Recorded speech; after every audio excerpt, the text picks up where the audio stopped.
ख़बरूं हलन पियूं त दादू में सफ़ाई नथी थिए, वरी पोइ जेको सो तव्हांजे MNA पारां जेको आहे नासिर शाह साहब सां बि राब्तो कयो वियो आहे। छा आहे दादू में छो सफ़ाई नथी थिए? ॾिसो, दादू असांजो पंहिंजो शहर आहे। असांजो पूरो फोकस आहे त दादू में माण्हुनि खे वधि में वधि फैसिलिटीज़ ॾिनियूं वञनि। पाकिस्तान पीपल्स पार्टी जी गवर्नमेंट दादू में जेके कम कराइनि, शायदि उहे तव्हांखे अगरि नाहिनि ख़बर त मां तव्हांखे ॿुधाईंदो हलां त दादू में पार्क्स, लेडीज़ पार्क, वॾा वॾा इदारा, लॉ कॉलेजिस, IBA सखर जा। बाक़ी सफ़ाई जा जेके इशूज़ आहिनि, ज़ाहिर आहे इनफ्लक्स थियो आहे दादू में मुख़्तलिफ़ बहिराणियुनि खां कंटिन्यूसली माण्हुनि जेको आहे सो अर्बनाइज़ेशन जे करे हिते आबादी तमामु घणी वधी आहे। इंफ्रास्ट्रक्चर हुन हिसाब सां नाहे वधियो। असांजी जेका अर्बन ड्रेनेज स्कीम हुई उहा कंप्लीट न थियण जे करे हुन जा कुझु ज़ोन्स जेके आहिनि उहे कंप्लीट न थिया आहिनि, जंहिंजे करे जेको आहे पाणी ड्रेन आउट न पियो थिए। हुन खां अलावा 14 15 कलाक लोड शेडिंग हले पई।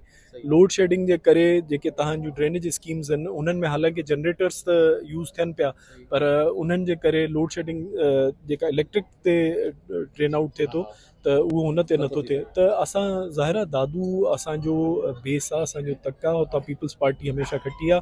असां हर वक़्तु इन ई कोशिशि में हूंदा आहियूं त माण्हुनि खे हुते फैसिलिटेट कयो वञे। अगरि कोई इशू अहिड़ो थी थो वञे फ़ौरन हुनखे टैकल कयो पियो वञे।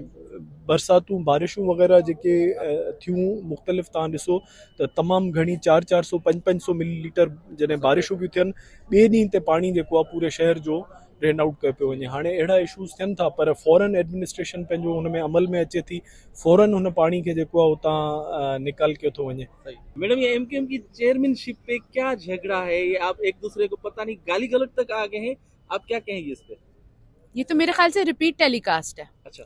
हाँ, जो सुबह चलता है वो शाम चलता है। ये तो जब मैं MKM में थी, मैं तब देख कर ही तो वहां से निकले थे।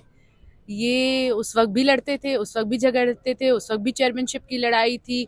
और कभी कोई पेपर पे फोर्ज करके कोई इलेक्शन कमीशन को भेज देता था, तो फिर जब वो पेपर वापस आते थे तो पता चलता था कि किसने जो है चेयरमैनशिप लेने के लिए या राब्ता कमेटी का हेड बनने के लिए और पार्टी की नुमाइंदगी करने के लिए वो कर लिया। MKM बची नहीं है अब। MKM अल्ताफ हुसैन के साथ ख़त्म हो गई। अब जो ये है वो है जो भी इख्तिदार में रहने के लिए जो हटकंडे करते हैं या जो करते हैं, ये वही कर रहे हैं। और इनके आपस में बीच में इतने झगड़े होने क्योंकि किसी को पता ही नहीं है। कोई MKM की कोई ऐसी विल ही नहीं है जिसमें पता चले कि कौन जो है वो इसकी सरबराही करेगा। फारूक सत्तार किसके साथ है? खालिद मकबूल सिद्दीकी के साथ कौन है? मुस्तफा कमाल किसके साथ है? ये कोई पता लगता है? ये तो उन्हीं के अराकीन से पूछे कि कौन किसके साथ है। मेरे ख्याल से वहाँ पे सब जो है ना अपने आप के साथ है और किसी के साथ नहीं है। शेख साहब, हफ़्तो खन अॻु में हिकिड़ो तूफ़ान आयो। तूफ़ान अचे तो सिंध जे 3 ज़िलनि जी बिजली हली थी वञे। तव्हां तवानाई वारा वज़ीर रहिया आहियो। छा इंफ्रास्ट्रक्चर जेको आहे सिंध में बिजली जो सफ़ा एॾो आहे जो बसि तमामु किरी पिया? तूफ़ान एतिरो घणो हुयो, कुझु इलाइक़नि में न बिजली बिल्कुलु बहाल थी वई आहे।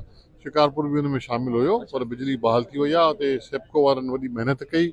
सेप्को चीफ, ॿिया सभु सीनियर ऑफिसर, हेड जूनियर ऑफिसर, पूरो स्टाफ, यूनियन सभु उते मौजूदु रहिया 2 ॾींहं 3 ॾींहं।